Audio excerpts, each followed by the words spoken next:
చిత్ర విచిత్రంగా హత్యలు చేస్తూ తెలుగు స్టేట్స్లోనే రికార్డు క్రియేట్ చేస్తున్నారు. ఈ హత్యల్లో 95% మహిళలు తమ భర్తలను ప్రియులతో కలిసి చంపేస్తున్నారు. వారి జీవితాలను వారే నాశనం చేసుకుంటున్నారు. ఇక పల్నాడులో పెదకాకాని మండలం నమ్మూరు గ్రామంలో జరిగిన మహిళా హత్య మాత్రం 2024లోనే దారుణ ఘటన. ఈ హత్యకు కారణం ఓ మహిళ శృంగార యాత్ర, మరో వ్యక్తి కామ కోరిక. ఆమె అందానికి బానిసై దారుణంగా చంపించారు. సమాజం ఎటు వెళుతుందో తెలియని పరిస్థితి ఏర్పడింది. ఎవరు ఎలాంటి వారనేది చెప్పడం కష్టంగా మారింది. మంచి వాళ్ళుగా కనిపించే వారే కసాయిలా మారుతున్నారు. దారి తప్పి తప్పుడు మార్గాల్లో వెళుతున్నారు. ఇక సమాజంలోని దారుణమైన ట్రెండ్కు సాక్ష్యం నంబూరు గ్రామానికి చెందిన షేక్ మల్లిక. ఈమెకు 10 ఏళ్ల క్రితం అదే గ్రామానికి చెందిన షేక్ అక్బర్తో పెళ్లి చేశారు పెద్దలు. వీరి సంసారం సాఫీగానే సాగింది. అయితే కొన్నేళ్ల తర్వాత షేక్ మల్లిక ప్రవర్తన మీద భర్తకు అనుమానం కలిగింది. ఆమె వేరే వ్యక్తితో అక్రమ బంధం పెట్టుకుందని అనుమానించాడు. దీంతో పద్ధతి మార్చుకోవాలని హెచ్చరించాడు. ఈ విషయంలో భర్తకు మల్లికకు గొడవలు పెరిగాయి. చివరకు ఆమె భర్తతో విడిపోయింది. కొన్నాళ్ల పాటు ఒంటరిగా ఉన్న మల్లిక తమ గ్రామానికి చెందిన ప్రేమ్ కుమార్ అనే యువకుడితో సఖ్యతగా మెలిగింది. వారిద్దరూ రహస్యంగా కలుసుకునేవారు. ఇక కొన్నాళ్లకి షేక్ మల్లిక తన ప్రియుడు ప్రేమ్ కుమార్ ను పెళ్లి కూడా చేసుకుంది. అయితే పని కోసం ప్రేమ్ కుమార్ గుంటూరు వెళ్ళాడు. అక్కడే మల్లికతో కలిసి జీవించడం మొదలు పెట్టాడు. అయితే ఓసారి బంగారం కొనేందుకు వెళ్ళగా అక్కడ షాపు యజమాని రెహమాన్తో ఆమెకు పరిచయం ఏర్పడింది. రెహమాన్తో 2-3 సార్లు పరిచయం ఏర్పడిన తర్వాత అతను ఫోన్ నంబర్ తీసుకున్నాడు. తరచూ ఫోన్ చేసేవాడు. ఆ తర్వాత ఇద్దరు అక్రమందం పెట్టుకున్నారు. అప్పటికే 2 పెళ్లిళ్లు చేసుకున్న మల్లిక బంగారు వ్యాపారి రెహమాన్తో రహస్యంగా అక్రమందం కొనసాగించింది. ఈ క్రమంలోనే భారీగానే బంగారం వ్యాపారి నుంచి డబ్బులు కూడా తీసుకుందట మల్లిక. అయితే మొదటి భర్తతో 2 పిల్లలు పుట్టిన తర్వాత సంతానం కలగకుండా ఆపరేషన్ చేయించుకుంది మల్లిక. దీంతో తనకు మళ్లీ సంతానం కావాలని భర్త ప్రేమ్ కుమార్తో చెప్పింది. అతను కూడా మనకంటూ సంతానం కావాలని అనుకున్నారు. అయితే పెంచుకునేందుకు ఎవరినైనా చూడమని తన ప్రియుడు రెహమాన్ని కోరింది మల్లిక.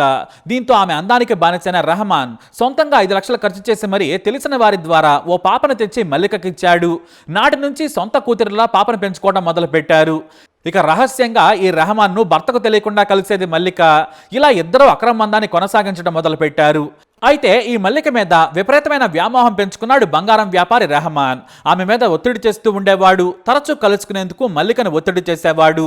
ఆమె కూడా వీలైనప్పుడల్లా ప్రియుడితో కలిసి ఎంజాయ్ చేసేది. అయితే షేక్ మల్లిక భర్త ప్రేమ్ కుమార్లు మళ్లీ తమ గ్రామమైన నంబూరుకు తిరిగి వచ్చారు. అయితే తన సొంతూరుకు వచ్చిన తర్వాత ప్రియుడు రెహమాన్ దూరం పెట్టేసింది మల్లిక. దీంతో అతను తట్టుకోలేకపోయాడు. మల్లిక లేకుండా బ్రతకలేనంత స్థితికి వచ్చేశాడు. ఆమెతో సుఖం కోసం పరితపించిపోయాడు. కానీ మల్లిక మాత్రం పట్టించుకోలేదు. ఫోన్ చేసినా కూడా రిప్లై ఇవ్వలేదు. దీంతో రెహమాన్ ఆమె మీద కోపం పెంచుకున్నాడు. ఎందుకు తనను దూరం పెట్టిందనే విషయంపై నిఘా పెట్టాలనుకున్నాడు రెహమాన్. దీంతో ఓ మహిళకు బంగారం ఎరగా వేసి మల్లిక గురించి తెలుసుకోవడం మొదలు పెట్టాడు. మల్లికతో స్నేహంగా ఉన్న సదరు మహిళ అన్ని విషయాలను రెహమాన్కు చెబుతూ ఉండేది. ఈ సమయంలోనే గ్రామానికి చెందిన మరో యువకుడితో అక్రమందం పెట్టుకుందని తెలుసుకున్నాడు. దీంతో రెహమాన్ రగిలిపోయాడు. సదరు యువకుడితో అక్రమందం పెట్టుకోవడం వల్లే తనను పక్కన పెట్టిందని కక్ష కట్టేశాడు. తనతో భారీగా ఖర్చు పెట్టించి ఇప్పుడు మొహం చాటేసిందనే అక్కసు అతనిది.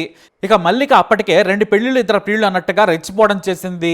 దారి తప్పిన మల్లిక కొత్త యువకుడితో సరికొత్త బంధం కొనసాగించిందని రెహమాన్ ఆమె గురించి వివరాలు సేకరించడం మొదలు పెట్టాడు. మల్లిక గురించి గ్రామంలోని మహిళ ప్రతి కదలికను రెహమాన్కు చేరవేసేది. దీంతో తనను కాదని వేరే వ్యక్తితో ఎంజాయ్ చేస్తుందని మల్లికను చంపేయాలనుకున్నాడు. ఇందుకోసం 2 వ్యక్తులకు సుపారీ ఇచ్చాడు రెహమాన్. ఆ సదరు 2 వ్యక్తులు గ్రామానికి వచ్చారు. ఒంటరిగా మల్లిక ఉన్న సమయంలో ముసుగులు ధరించి ఆమె గొంతు నిలిమి హత్య చేశారు.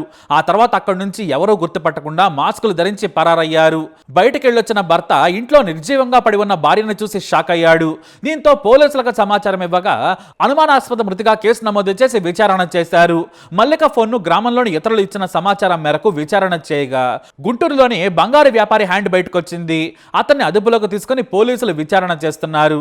అయితే హత్య చేసిన 2 పరారీలో ఉండడంతో వారి కోసం గాలింపు చర్యలు చేపట్టారు పోలీసులు. 2తో పెళ్లి, 2వ పెళ్లి తర్వాత మరో ప్రియుడు, ఆ ప్రియుడు తర్వాత మరో ప్రియుడు, ఇలా మల్లిక చేసిన తప్పిదం ఏకంగా ఆమె ప్రాణాలు తీసింది. రెహమాన్ వదిలేస్తే పట్టించుకోడని ఆమె భావించింది. కానీ ఇలా చంపుతాడని అస్సలు ఊహించలేదు. మల్లిక మీద వ్యామోహం పెంచుకున్న రెహమాన్ తనను కాదని వేరే యువకుడితో ఎంజాయ్ చేస్తుందని తెలుసుకుని హత్య చేయించాడు. 2 హంతకులు దొరికితే మొత్తం కేసు సాల్వ్ అవుతుందని పెదకాకాని సిఐ మీడియాకు తెలియజేశారు. కేసు దర్యాప్తులో ఉంది. ఇంకా పూర్తి వివరాలు తెలియాల్సి ఉందని చెప్పారు ఆయన. ఈ ఘటన స్థానికంగా సంచలనం సృష్టించింది. మరి 2 ప్రియుళ్ళు 2 మగుళ్ళు ఈ మల్లికపై మీరేమంటారు? మీ అభిప్రాయాన్ని కమెంట్ ద్వారా తెలియజేయండి. ఈ వీడియో అప్డేట్స్ కోసం మై ఛానల్ ఫాలో అవ్వండి. అలాగే తప్పకుండా సబ్స్క్రైబ్ చేసుకోండి. మల్లిక అనే ఆమెతో అక్రమ సంబంధం ఉంది. ఈమె అతన్ని రావద్దని చెప్పి వారిస్తుంది. నీతో నాకు సంబంధం లేదు, నాకు వేరే వ్యక్తితో పరిచయం ఉన్నట్టు నువ్వు రావద్దని చెప్తుంది. దాంతో ఇతను అది మనసులో పెట్టుకుని ఈమెను మర్చిపోలేక ఏదో విధంగా ఈమె తన వైపు వశీగా చేసుకోవాలని, లేదంటే ఆమె ఫాలో చేయబడేటట్టుగా చేయాలనే ఉద్దేశంతో ఇతను షేక్ జనాబ్ అహ్మద్ అనే ఢిల్లీ వ్యక్తితో సంప్రదింపులు జరుపుతాడు. క్షుద్ర పూజలు, తాంత్రిక విద్యలు నాకు తెలుసు, ఆమెకి నీకు వశమయ్యేటట్టుగా చేస్తానని చెప్పి అతను హనుమాన్ని నమ్మిస్తాడు. అతని దగ్గర 3 లక్షల రూపాయలు సుపారీ తీసుకుంటాడు. ఆమెకు సంబంధించినటువంటి దుస్తులు, హెయిరు మొదలైనటువంటి ఆమె ధరించినటువంటి అన్నీ కూడా జాగ్రత్తగా అతను అవి తీసుకుని ఈ రహమాన్ అతను ఆ మాంత్రికుడు షేక్ జనాబ్ అహ్మద్ అనే అతనికి ఇస్తాడు.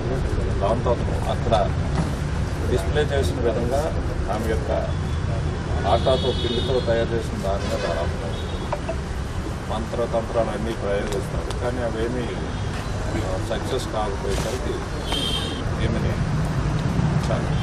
గొంతుతో ములి పైన మల్లిక అనే ఆమెతో అక్రమ సంబంధం. ఈమె అతన్ని రావద్దని చెప్పి వారిస్తుంది.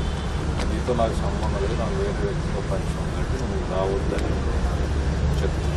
దాంతో ఇతను అది మనసులో పెట్టుకుని ఈమెను మర్చిపోలేక ఏదో విధంగా ఈమె తన వైపు వశీగా చేసుకోవాలని, లేదంటే ఆమె ఫాలో చేయబడేటట్టుగా చేయాలనే ఉద్దేశంతో ఇతను షేక్ జనాబ్ అహ్మద్ అనే ఢిల్లీ వ్యక్తితో సంప్రదింపులు జరుపుతాడు. క్షుద్ర పూజలు, తాంత్రిక విద్యలు నాకు తెలుసు, ఆమెకి నీకు వశమయ్యేటట్టుగా చేస్తానని చెప్పి అతను హనుమాన్ని నమ్మిస్తాడు. అతని దగ్గర 3 లక్షల రూపాయలు సుపారీ తీసుకుంటాడు. ఆమెకు సంబంధించినటువంటి దుస్తులు, హెయిరు మొదలైనటువంటి ఆమె ధరించినటువంటి అన్నీ కూడా జాగ్రత్తగా అతను అవి తీసుకుని ఈ రహమాన్ అతను ఆ మాంత్రికుడు షేక్ జనాబ్ అహ్మద్ అనే అతనికి ఇస్తాడు.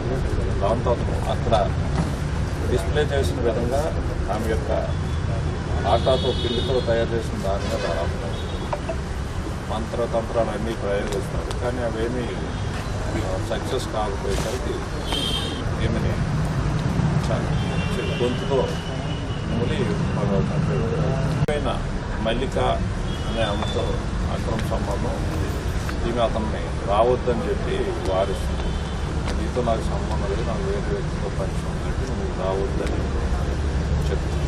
దాంతో ఇతను అది మనసులో పెట్టుకుని ఈమెను మర్చిపోలేక ఏదో విధంగా ఈమె తన వైపు వశీగా చేసుకోవాలని, లేదంటే ఆమె ఫాలో చేయబడేటట్టుగా చేయాలనే ఉద్దేశంతో ఇతను షేక్ జనాబ్ అహ్మద్ అనే ఢిల్లీ